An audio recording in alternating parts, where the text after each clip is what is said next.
Le Grand Matin Sud Radio, 7h, 8h30, Patrick Roger. Il est 7h54 sur Sud Radio, l'heure de retrouver Carlier Libre, Laurie. Le thème de la chronique de Guy ce matin? Eh bien, c'est un anniversaire aujourd'hui, celui de José Bové. Guy a décidé de rendre hommage à cet homme qui a marqué la vie politique et qui s'est fait étonnamment discret lors de cette campagne. Bonjour Guy. Bonjour Guy. Bonjour Laurie, bonjour Patrick, bonjour à tous. Mais avant de répondre aux questions légitimes que vous vous posez sur la discrétion de José Bové, j'ai une déclaration préalable, solennelle, à faire aux auditeurs. Auditrices, auditeurs qui m'écoutez en métropole comme dans les Outre-mer, après avoir procédé à la consultation de ma conscience, j'ai décidé de vous redonner le choix de l'avenir des quelques minutes qui précèdent le journal de 8 heures. Voilà pourquoi j'ai décidé de dissoudre cette chronique. Cette dissolution prendra effet le 30 juin. Voilà, rentrée prochaine, je vous retrouverai à d'autres moments de la journée ou de la semaine, dans des conditions qui vous seront annoncées ultérieurement.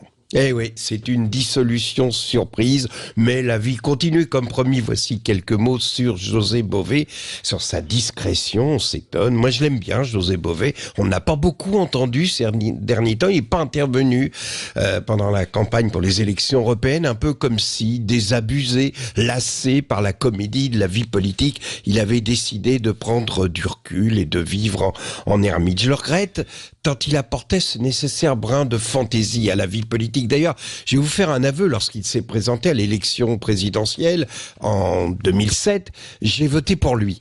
J'ai voté pour lui parce que j'aurais tant voulu qu'il soit élu président de la République, juste pour voir la tête des autres dirigeants mondiaux aux réunions du G7. Avec la photo officielle, on l'aurait vu avec son dressing code particulier, chemise de bûcheron canadien et bottes Hutchinson, à côté d'Angela Merkel. Franchement, ça aurait eu de la gueule. On imagine Obama qui voit débarquer José Bové avec sa moustache et sa pipe et qui glisse à l'oreille de Poutine. Tiens, voilà Georges Brassens. Bon, non, sérieusement, nul n'a oublié son combat contre le maïs transgénique pour lequel il était prêt à aller jusqu'au bout. C'est un homme courageux qui avait même décidé de se mettre en grève de la faim. Le jour où il l'a annoncé, j'ai eu peur pour lui. On pense à ces hommes qui sont morts de faim pour défendre leur cause, comme Bobby Sands, le républicain irlandais, mort au bout de 66 jours, à Gandhi, Lanza del Vasto, etc.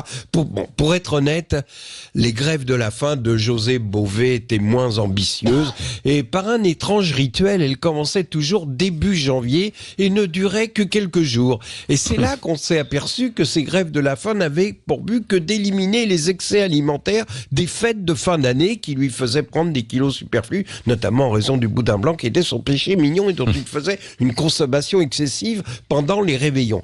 Alors donc, José Bové commençait ses grèves de la faim le 3 janvier, à partir de 9h du matin, c'est-à-dire après avoir pris un solide petit déjeuner, car c'est bien connu, une bonne grève de la faim commence avec des chocs à pic afin d'éviter le petit creux de 11h. Quelques jours plus tard, après avoir éliminé les 3 kilos superflus pris pendant les fêtes, il acceptait enfin de s'asseoir à la table des négociations du maïs transgénique. En plus, José Bové aurait exigé qu'au sommet des chefs d'État, il y ait des toilettes sèches. Vous savez, la chasse d'eau est remplacée par des copeaux de bois, ce qui donne un excellent compost que vous devez répandre dans son jardin, dans le jardin. Et ça, voir Obama ou Angela Merkel au petit matin aller répandre les copeaux usagés dans le parc des grands hôtels où se déroulent les sommets mondiaux, franchement, ça aurait eu de la gueule. À sa place, aujourd'hui, on a Sandrine Rousseau. Alors franchement, tu nous manques, José. Allez, bon anniversaire.